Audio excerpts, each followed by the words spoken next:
تو اس میں غزوہ احد کی لائیو کمنٹری آئے گی، اس اعتبار سے کہ غزوہ احد کے بعد اللہ تعالیٰ نے کمنٹری کی۔ اس کی وجہ یہ ہے کہ نبی علیہ السلام تو یہ بشارت دے چکے تھے کہ اللہ تعالیٰ نے اس جنگ میں بھی ہمیں فتح ہمارا مقدر کرنی ہے، لیکن اینڈ رزلٹ یہ ہوا کہ برے طریقے سے مسلمانوں کو شکست ہوئی، اگرچہ بیچ میں فتح ہو گئی تھی۔ تو پھر اللہ تعالیٰ نے کہا کہ یہ نبی نے کوئی جھوٹا وعدہ تم سے نہیں کیا، ہم نے تو فتح دے دی تھی جس طرح اپنے پیغمبر کے ساتھ وعدہ کیا تھا، تم نے جو ہے غلطی کی جس کا خمیازہ تمہیں بھگتنا پڑا۔ اور اس میں اکثر ایک جملہ بولتا ہوں جو اللہ تعالیٰ نے مجھ پہ شرح صدر کیا کہ اگر اللہ کے نبی صلی اللہ علیہ وآلہ وسلم مسلمانوں میں موجود ہوں، اس سے بڑی تو مسلمانوں کی کوئی سعادت نہیں ہے نا۔ اس کے باوجود اگر مسلمان اللہ کی نافرمانی کریں تو اللہ نے اس چیز کی پرواہ نہیں کرنی کہ ان میں اللہ کا نبی موجود ہے، اس غلطی کا، اس نافرمانی کا خمیازہ بھگتنا پڑے گا، حتیٰ کہ خود نبی صلی اللہ علیہ وآلہ وسلم کے بھی دانت شہید ہو گئے۔ آپ کی تو کوئی غلطی نہیں تھی، اور آج جب کہ اللہ کے نبی ہم میں موجود نہیں ہے، ہم نبی صلی اللہ علیہ وآلہ وسلم کی اعلانیہ نافرمانیاں کریں، ہمیں ان دعاؤں کا وہ حصہ بھی میسر نہیں ہے جو صحابہ کو ڈائریکٹ میسر تھا۔ آج اگر ہم اللہ کے نبی کے خلاف چلتے ہیں تو مجھے بتائیں اللہ تعالیٰ ایسی کی تیسی نہیں پھیرے گا ہماری؟ جبکہ دنیا میں اللہ کے نبی موجود تھے اور ان کامل الایمان مومنین نے اللہ کے نبی علیہ السلام کی نافرمانی کی تو اللہ تعالیٰ نے اپنے نبی کی بھی پرواہ نہیں کی، اس فتح کو شکست میں بدل دیا۔ یہ ہے اللہ تعالیٰ کا رول، جو میں اکثر کہتا ہوں کہ اللہ کے ساتھ کسی کی کوئی رشتہ داری نہیں ہے۔ نبی کے ساتھ رشتہ داری آپ کی ہو سکتی ہے، میری ہو سکتی ہے، اللہ کا تو کوئی رشتہ دار نہیں ہے، وہ تو لم یلد ولم یولد ہے، اور وہ غنی ہے، بے پرواہ ہے، اسے کسی کی کوئی پرواہ نہیں ہے۔ یہ بڑا کریٹیکل ایشو ہے۔ تو یہ غزوہ احد کی یہ کمنٹری ایک قرآن حکیم میں بڑا انٹرسٹنگ ٹاپک ہے، اس وقت کے حالات و واقعات کو سمجھنے کے لیے، اور پھر اس کی روشنی میں آج کے مسلمانوں کو بھی دیکھنے کی ضرورت ہے کہ وہ کہاں پہ کھڑے ہیں۔ اس کا پس منظر یہ ہے کہ آپ کو پتہ ہے کہ 2 ہجری کے اندر غزوہ بدر ہوئی تھی، جو سورۃ الانفال میں ڈیٹیل سے آئے گا کہ اللہ نے اپنے نبی کے ساتھ وعدہ کیا تھا کہ 2 لشکروں میں سے ایک لشکر تمہیں میں دے دوں گا۔ ایک ابو سفیان کا لشکر تھا جو کہ شام سے تجارت کرنے کے بعد مکے واپس آ رہا تھا، اور ظاہر ہے کہ مکے والوں نے مسلمانوں کی جدادیں وہاں پہ قبضہ کر لی تھی، اس کے بدلے میں مسلمانوں کو اجازت دی گئی کہ اب ان کا مال بھی تم لوٹ سکتے ہو بدلے کے طور پہ، قصاص۔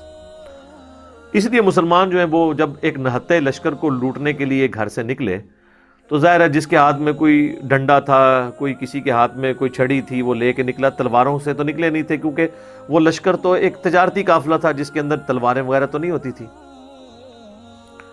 لیکن راستے میں اللہ تعالیٰ نے فیصلہ کر دیا کہ بھئی یہ تو ہم اب تمہیں جو ہے وہ کہیں اور تمہاری ٹکر کروائیں گے اور حق کا حق ہونا ظاہر کریں گے۔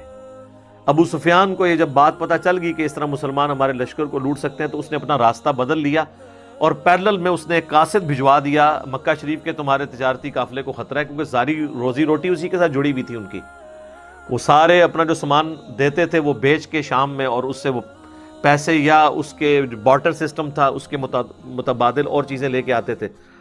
تو انہوں نے اپنے قافلے کے بچاؤ کے لیے پوری تیاری کر کے 1000 کا لشکر کیل کانٹے سے لیس، اسلحے سے لیس لے آئے، اور یہاں مسلمان نہاتے تھے۔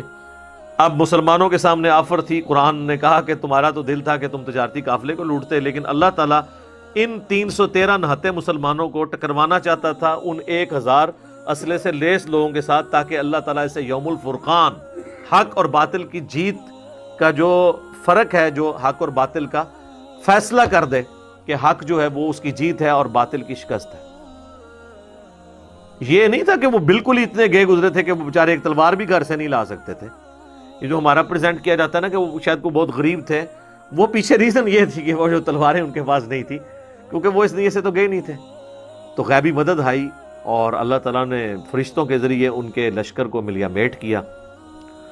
اب اس چیز کا غصہ ان کے اندر موجود تھا، کیونکہ عرب کے لوگ اتنے جنگجو اور قریش کے لوگ جنگجو، اور پھر ان کی ایک عزت پورے عرب میں ان کا قافلہ کوئی لوٹتا نہیں تھا کہ یہ کعبے کے متولی ہیں، گدی نشین ہیں، خانقاہ نشین ہیں، اور مختلف قبائل کے بت بھی خانہ کعبے میں رکھے ہوتے تھے. ان کو یہ بھی ڈر ہوتا تھا کہ اگر ہم نے ان کا قافلہ لوٹا تو یہ ہمارے بت اٹھا کے ہمارے خداؤں کو، بزرگان دین کو اٹھا کے باہر پھینک دیں گے، تو ہمارے بزرگوں کی یہ توہین کر دیں گے. تو وہ اس ڈر سے قافلے نہیں تھے قریش کے لوٹے جاتے. یعنی یہ شاہی خاندان تھا پورے عرب کے اندر. اب اس شاہی خاندان کی اس طرح مٹی پلید ہو نہتے مسلمانوں کے ہاتھوں، جو خود بھی قریش میں سے تھے، مسلمان بھی ظاہر ہے قریش میں سے تھے، مہاجرین. تو اس شکست کا بدلہ وہ لینا چاہتے تھے.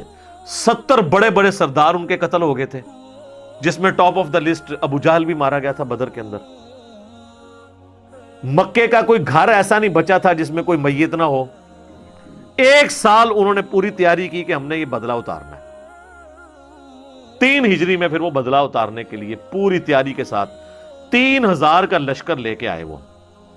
اور اس دفعہ وہ آتے ہوئے عورتوں اور بچوں کو بھی ساتھ لے کے آئے کہ اگر ہم بھاگنے لگے تو ہمیں اس چیز کا ڈر ہوگا کہ ہمارے بچے اور ہماری عورتیں مسلمانوں کے ہاتھ لگ جائیں گی، تو ہمیں اس غیرت کی وجہ سے جان تو ہم دے دیں گے لیکن ہم پیچھے نہیں ہٹیں گے.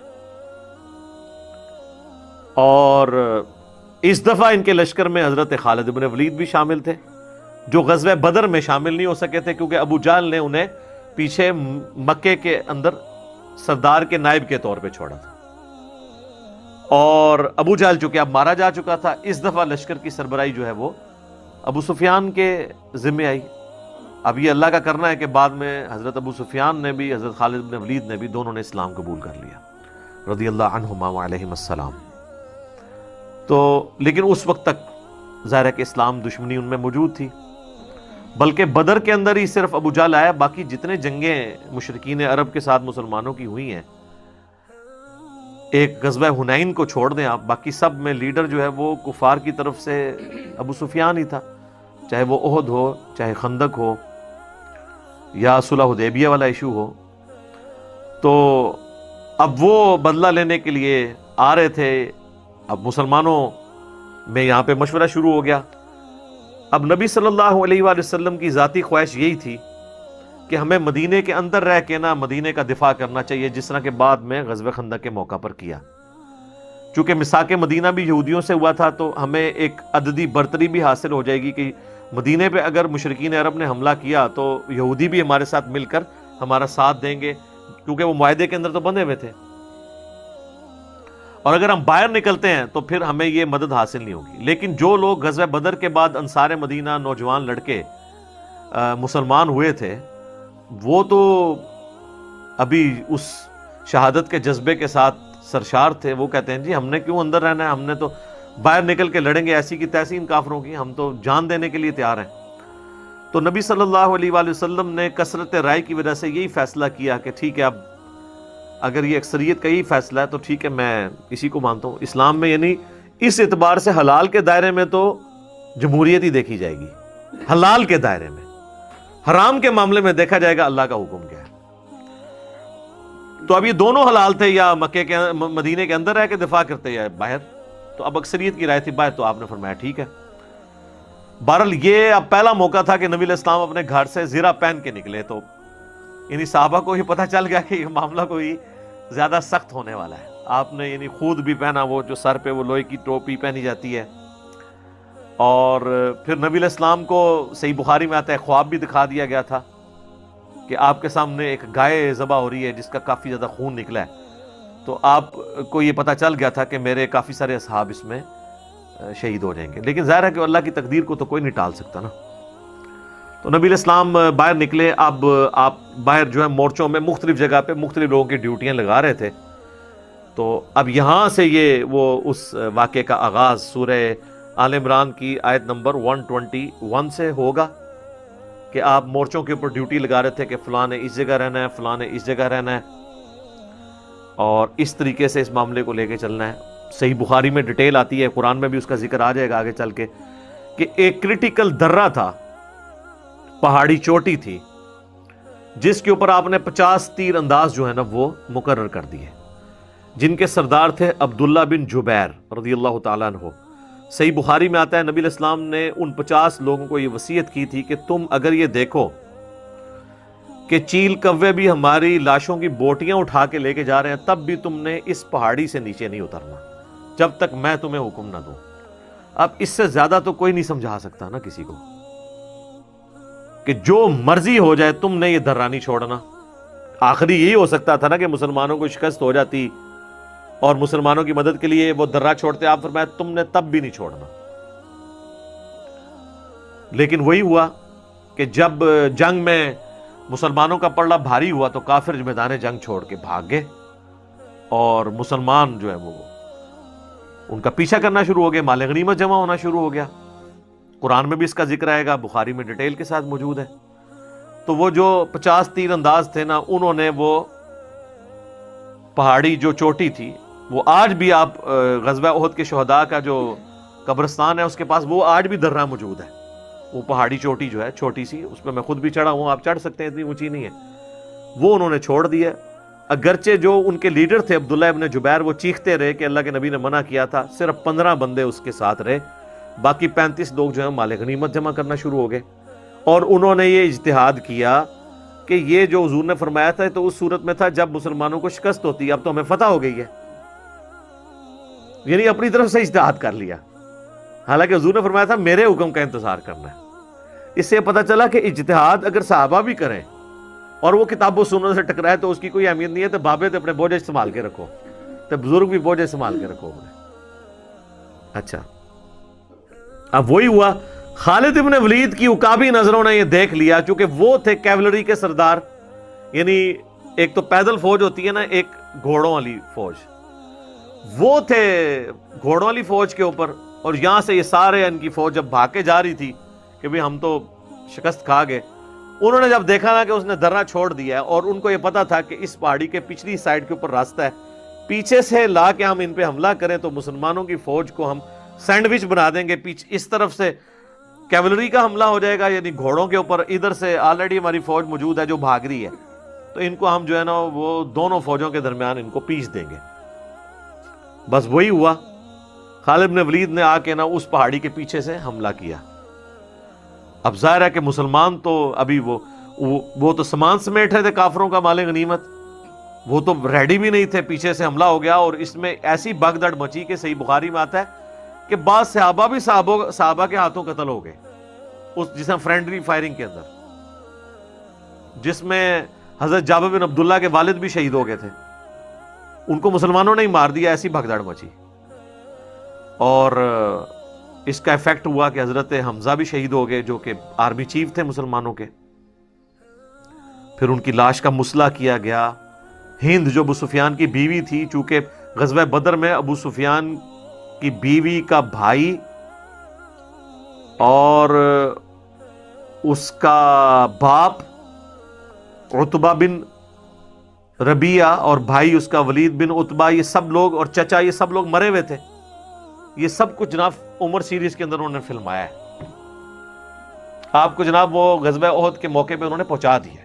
اردو ڈبنگ کے ساتھ بھی ہماری ویب سائٹ ahlsunnatpak.com کے اوپر رکھی ہوئی ہے, آپ ڈاؤن لوڈ کر کے اسے ضرور دیکھیں. تو اس نے وہ کلیجہ چبایا اور مسئلہ کیا لاش کا, اور مسلمانوں کو ظاہر ایک تکلیف پہنچی. مدینے کا کوئی گھر نہیں تھا جس میں کوئی میت نہ ہو, اتنے مسلمان شہید ہو گئے. انصار مدینہ, مسلمانوں کے حوصلے پست ہو گئے کہ جی کدھر بدر کی کامیابی اور کدھر احد کے اندر اتنی شکست, کہ سب سے بڑھ کر کے اللہ کے نبی علیہ السلام کی بھی شہادت کی خبر مشہور ہو گئی. قرآن میں اس کا بھی ذکر آئے گا. حتیٰ کہ کئی صحابہ نے تلواریں پھینک دی کہ اب تو حضور ہی فوت ہو گئے, اب ہم نے کس کے لیے لڑنا ہے. تو اللہ نے فرمایا کہ بھئی نبی تو پہلے بھی گزرے ہیں, اگر نبی علیہ السلام فوت ہو جائیں یا جنگ میں قتل کر دیے جائیں تو کیا تم اپنے دین سے الٹے قدم پھر جاؤ گے؟ ایسا تو نہیں ہے. اللہ تعالیٰ تو زندہ ہے اور اس کے دین کو لے کے چلنا ہے. اللہ تعالیٰ کا دین نبیوں کا محتاج تو نہیں ہے, نبی تو آئے اور چلے گئے, دین تو ہمیشہ رہنا ہے. تو نبی علیہ السلام کے 4 مبارک دان یہ شہید ہو گئے, کیونکہ آپ پہ ایسا حملہ ہوا کہ وہ آپ کا اپنا جو خود اوپر وہ لوہے کی ٹوپی پہنی تھی اس کے کنگرے جو ہے نا یوں اندر گال سے اندر چلے گئے, یہ دانت ٹوٹ گئے اور اتنا خون بہا کہ صحابہ کو لگا کہ بھئی حضور تو فوت ہو گئے. پھر بخاری مسلم میں آتا ہے کہ حضرت علی اور حضرت فاطمہ نے حضور کا زخم دھویا، اور حضرت علی ڈھال کو الٹا کر کے اس میں پانی لے کے آئے، حضرت فاطمہ نے زخم دھویا، پھر حضرت فاطمہ نے سلام اللہ علیہا جب خون نہیں رکتا تھا تو انہوں نے ایک کپڑا جلا کے کاٹن کا اس کی راکھ رکھی، اس سے خون رکا، پھر آہستہ آہستہ یعنی معاملات سیدھے ہوئے۔ اسی دوران حضرت طلحہ جو ہیں وہ اپنے ہاتھوں کے اوپر وہ تیر روکتے رہے جو نبی علیہ السلام کی طرف آ رہے تھے، ان کے ہاتھ جو ہے وہ ایک شل ہو گیا، پوری زندگی ان کا ایک ہاتھ یعنی ان کا نہیں تھا، اسی میں ہی ہوا اور جنت کما لی انہوں نے۔ اسی طریقے سے کئی انصاری صحابہ جو ہیں وہ حضور کو بچاتے بچاتے شہید ہو گئے یکے بعد دیگرے، اور پھر اسی دوران نبی علیہ السلام نے اور چند اصحاب نے جو آپ کے ساتھ تھے، حضرت ابوبکر، عمر، عثمان تو نہیں تھے، حضرت عثمان تو اس بھگدڑ میں جو ہے وہ فتنے کا شکار ہو گئے، فتنہ پنجابی والا نہیں، عربی والا، آزمائش کا۔ حضرت ابوبکر، عمر اور علی اور باقی چند سینئر صحابہ 12 کے قریب جو تھے حضور کے ساتھ تھے۔ تو پھر آپ پہاڑ کی طرف چڑھ گئے، اور ادھر خالد بن ولید تو کہنے لگا کہ بھئی اب کام ان کا ختم ہی کر جائیں تاکہ مسئلہ ختم ہو جائے۔ ابو سفیان نے کہا کہ نہیں، یہ پہاڑ کے اوپر ہے، ہم اگر ان کا پیچھا کریں گے، یہ اوپر سے صرف پتھر بھی مارنا شروع کریں تو ہمیں نقصان ہو سکتا ہے، ہم نے بدلہ لینا تھا، لے لیا۔ تو پھر وہ واپس چلے گئے۔ پھر حضور علیہ السلام نے، صحیح بخاری میں آتا ہے، بعض اصحاب کو پیچھے بھیجا کہ تم نے جا کے اب ان کا تعاقب کرنا ہے، ایسا نہ ہو یہ پھر پلٹ کے واپس آ جائیں۔